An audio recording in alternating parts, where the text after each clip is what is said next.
8:37 here, Big 550 KTRS. David Stokes is our guest. He is the development director at the Show Me Institute. I prefer to call him the, what was your old title?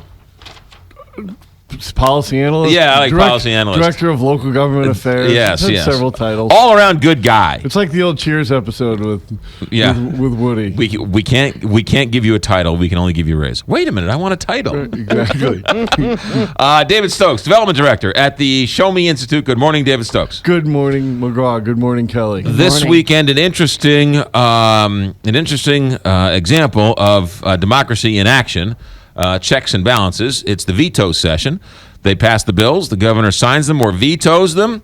So now the legislature goes back to decide whether or not they want to veto or override the president's veto. They need a two-thirds majority. Some of the issues that they'll be grappling with this week, David Stokes. Well, there's really two major issues. And one is right to work, which is getting a lot of attention out there. Right. The one at Show Me Institute that we've been much more focused on is the local government omnibus bill, where the state is coming in and telling local government what they can and can't do. And I think is doing so properly in the major instances in there, and there might be some smaller ones in there where they overreach. But for the biggest one of all, which is the clarifying further, because some people would argue there's an existing law, but clarifying further that cities cannot pass local minimum wage increases higher than the state level, I think is an absolutely necessary move. And there's other ones in there. The one that got it all started was the banning cities from banning plastic bags at grocery stores. So yes. The ban.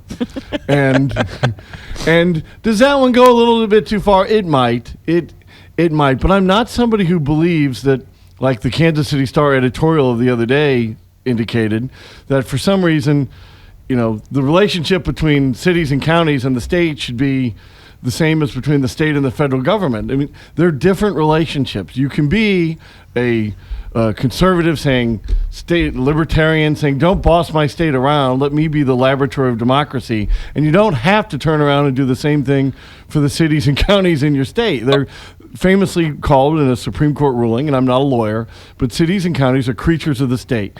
States create them. States can boss them around all they want, is frankly, in my opinion.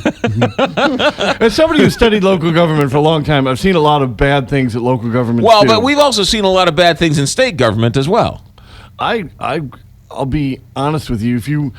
If I was going to do the list of things that I think have had worse abuses over the last couple decades, I would say the local government abuses have been far worse. And yes, we could find some state ones, but the worst of all, of course, was the way that cities and counties have been funded in this state through traffic tickets for decades and decades. But how many times have we seen, and this is purely a local issue, there's nothing the state's doing about it, but overly abusive and restrictive zoning laws saying you can't bring that charity that takes care of orphans into my neighborhood. You can't put that there. You can't put that charity drug rehab center in Maryland Heights. I've seen a lot of bad things local government does. Well, and that's zoning. That's a lot of zoning, and zoning always causes its own problems. But why should an elected official in Branson, Missouri, tell somebody in Clayton how they should run their town? Well, I would suggest that there are also representatives from Clayton in Jefferson City who have input into this. Yes. They might lose the vote, but Clayton elects people to the state legislature just as much as anywhere else. And again, it goes back to that it's the United States of America. It's not the United Counties of Missouri. The state creates cities and counties. It gives them certain rules and certain assignments, and the state should not interfere in those assignments or those rules or those roles. But when cities take new roles upon themselves to go further than what they're authorized to do, with minimum wage increases being the top example, I think it's completely appropriate for the state to step in and say no. And yes, perhaps with this plastic bag ban, right? They might be going too far in that. Which you mentioned the minimum wage, in which the law states that cities cannot set their own minimum wage. Governor Nixon vetoed it. Now they're trying to override that. The ban on plastic bags is that a town cannot pass an ordinance saying that no retailers can use plastic bags for all sorts of reasons, for environmental, for saving on oil or gas or whatever else, because all those plastic bags are made of gas.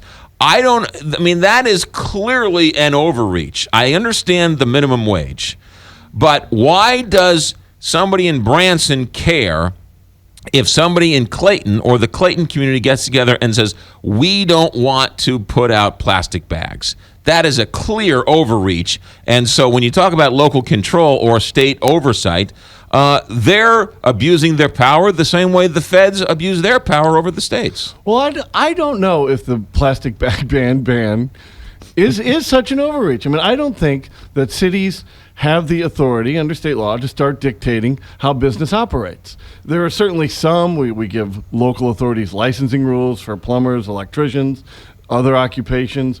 We give, the ability to do business codes.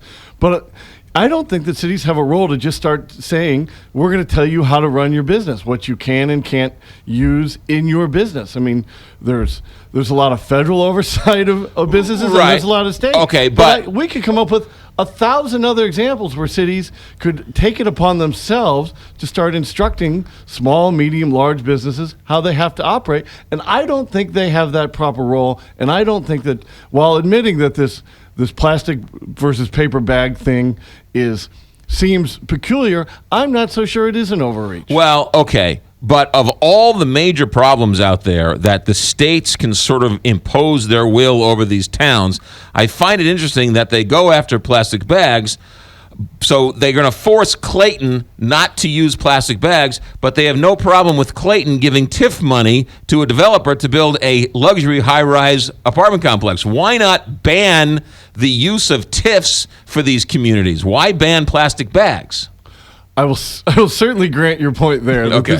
This seems a minor issue to make into a big one. Right. There's no disputing that. Okay, thank you. We do find common ground. But yes, with the abuses of abatements and incentives, I've been talking for years. Right. You and I have been talking as much as anybody in this state. Yes. For 5 or 6 years now, if not a little longer, about how the state needs to come in, because cities and counties do these things under state law. The state doesn't force them to do it. The state says you can. And some cities and counties rightfully say right. no. But it's most disingenuous. say yes. But it's disingenuous to say cities can't raise minimum wage, cities can't ban plastic bags, but cities can give rich developers all sorts of tax breaks for a luxury high-rise apartment. It's disingenuous to pick and choose the points the state government wants to superimpose on these communities. Well, I agree with you 100% on the need for the state to dramatically alter how cities and counties are allowed to do incentives and those types of things. I think the fact that they're going to pick and choose is inevitable, because cities are constantly going to be reaching for new powers that aren't officially allowed or officially not allowed. So picking and choosing is probably something right. that we can't avoid. Should the state try to be more consistent in this and say, look, you can't do a minimum wage increase. You also can't do as much corporate welfare as you've been doing, or do any corporate welfare. Right. Yes, and the state, I think, at least some legislators have done a good job on trying to push back against the corporate welfare for the Rams. It's time they push back just as much on corporate welfare for plenty of other companies and developers. Ladies and gentlemen, see, we can find common ground all over the place. David Stokes, when can we read you? When can we see you? We got a lot of good information up on this subject at showmeinstitute.org, and I want to put it on people's time frame and calendar. Our next major Show Me Institute St. Louis event is going to be a lecture at St. Louis University in the evening of October 14th. We're bringing John Tamney from RealClearMarkets.com in to talk, and it should be a great lecture. It's free to all and free to attend. David Stokes, have a good week. Thanks, McGraw. Thanks, Kelly. Traffic and weather, and then the IRS has announced that you will no longer be allowed to do this. What is it? We'll tell you next on KTRS.